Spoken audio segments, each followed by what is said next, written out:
شکر ہم خدا کی ذات کا، خدا کی ذات کا نیا پھر دن ہوا۔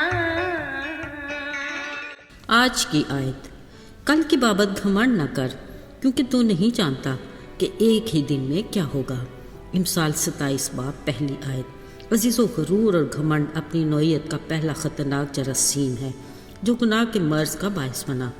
آسمانی مقاموں میں جلالی تخت پر بیٹھے خداوند ہو کے خداوند کی حمد و ثنا کرتے جب اس نے یہ دیکھا کہ میں بھی حسین فرشتہ ہوں، حمد و ثنا میں بھی خوب مہارت رکھتا اور با اختیار بھی ہوں، میری زیر نگرانی بہت سے فرشتے بھی ہیں۔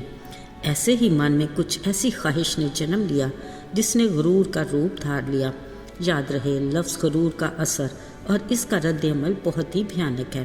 پھر وہی فرشتہ جس کے پر بھی ردم کی سریں بکھیرتے تھے، اسی غرور کے باعث ایسا زمین پر پٹکا گیا کہ پھر ابلیس کہلایا، یعنی دنیا کا سردار جو بدی کو فروغ دیتا ہے، جھوٹوں کا باپ جو گناہ کے جیسے موذی مرض کا باعث ہے، جس میں نسل انسانی بڑی سسکتی اور ہلاکت کی طرف بڑی چلی جا رہی ہے۔ عزیزو، گھمنڈ و غرور کا وہی جراثیم نسل انسانی میں اس قدر سرایت کر چکا ہے کہ معاشرے میں انتشار کی جڑ یہی تو ہے۔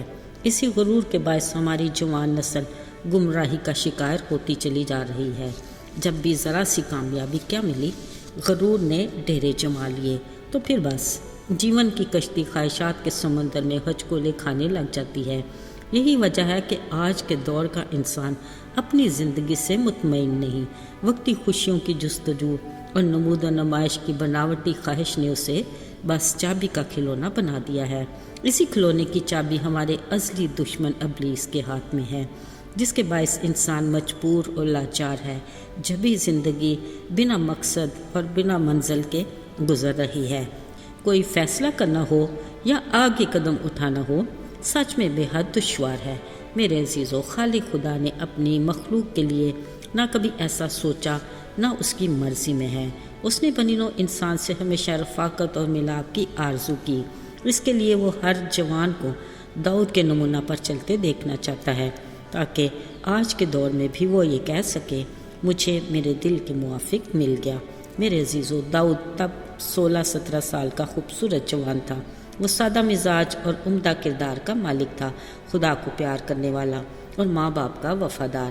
کلام مقدس کے مطابق جب وہ اپنے باپ کے حکم سے میدان جنگ میں گئے ہوئے اپنے بھائیوں کا حال دریافت کرنے گیا، بھائیوں کے لیے رسد کے سامان کے علاوہ اس کے ہاتھ میں غلے نما ایک فلاخن اور تھیلے میں صرف 5 پتھر تھے، مگر یقیناً اس کا دل اپنے خداوند میں مسرور اور شاد تھا۔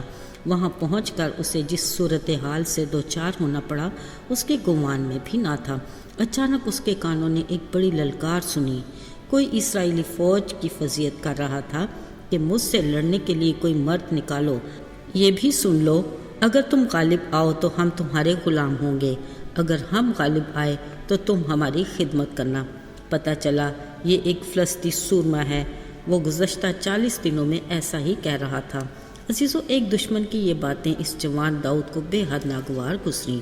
اس نے کہا، یہ نامختون ہوتا کون ہے جو زندہ خدا کی فوجوں کی فضیحت کرے؟ اس کی غیرت نے اسے مجبور کیا کہ وہ اس کا مقابلہ کرے۔ اس نے فلاخن ہاتھ میں لی اور 5 پتھر تھیلے میں ڈالے اور دیو کا سورما کے سامنے جو بھرپور جنگی لباس میں تھا جا کھڑا ہوا۔ اس جوان داؤد کو دیکھ کر وہ فلسطی سورما غرور سے بھر گیا۔ کہا، تو مجھ سے مقابلہ کرے گا؟ پھر اس پر لعنت کرتے کہا، آ دیکھ، میں تیرا گوشت ہوائی پرندوں اور جنگلی درندوں کو دوں گا۔ عزیزو، بلا شبہ اس کا غرور پورے عروج پر تھا، مگر دوسری طرف خدا کی محبت سے بھرپور، خدا کی غیرت رکھنے والے داؤد نے نہایت حلیمی سے بڑی خوبصورت بات کہی کہ تو تلوار، بھالا اور برچھی لیے میرے پاس آتا ہے، مگر میں رب الفاج کے نام پر جو اسرائیل کے لشکروں کا خدا ہے، جس کی تو نے فضیحت کی ہے، تیرے پاس آتا ہوں۔ عزیزو، خدا کی قدرت اور قوت نے اس فلسطی سورما کے غرور کے بت کو ایسا توڑا کہ وہ فقط فلاخن کے ایک پتھر سے 6 ہاتھ 1 بالشت کا قدآور سورما زمین پر جا گرا۔ تب داؤد نے بھاگ کر اسی کی تلوار سے اس کا سر تن سے جدا کر دیا اور یسوع کے نام کی قوت سے غرور سے بھرے جاتی جولیت پر غالب آیا۔ عزیزو دیکھا نا غرور کا ہولناک انجام۔ یاد رہے غرور خدا کو کس قدر ناپسند ہے، جس کے مقابلے کے لیے وہ خود کھڑا ہو جاتا ہے اور اس کا مقابلہ خود کرتا ہے، پھر انجام بے انتہا ہولناک ہے۔ اسی لیے اس سے بچنے کے لیے خدا کے فضل کی ضرورت ہے۔ میرے عزیزو، ہم خواہ حق کے متلاشی ہوں یا نئے ایماندار یا تجربہ کار ایماندار ہوں، خدا ہمارے قدموں کو راہ راست پر مضبوطی سے قائم رکھے، آمین۔ آئیے دعا کریں۔ اے خداوند، ہم تیرے شکر گزار ہیں کہ تو ہماری کمزوری میں ہمارا زور ہے، ہماری مضبوط چٹان اور محکم قلعہ ہے۔ ہمیں ابلیس کے ہر وار سے محفوظ رکھ اور ایمان میں آگے بڑھا۔ یسوع کے مبارک اور قدرت والے نام میں مانگتے ہیں، آمین۔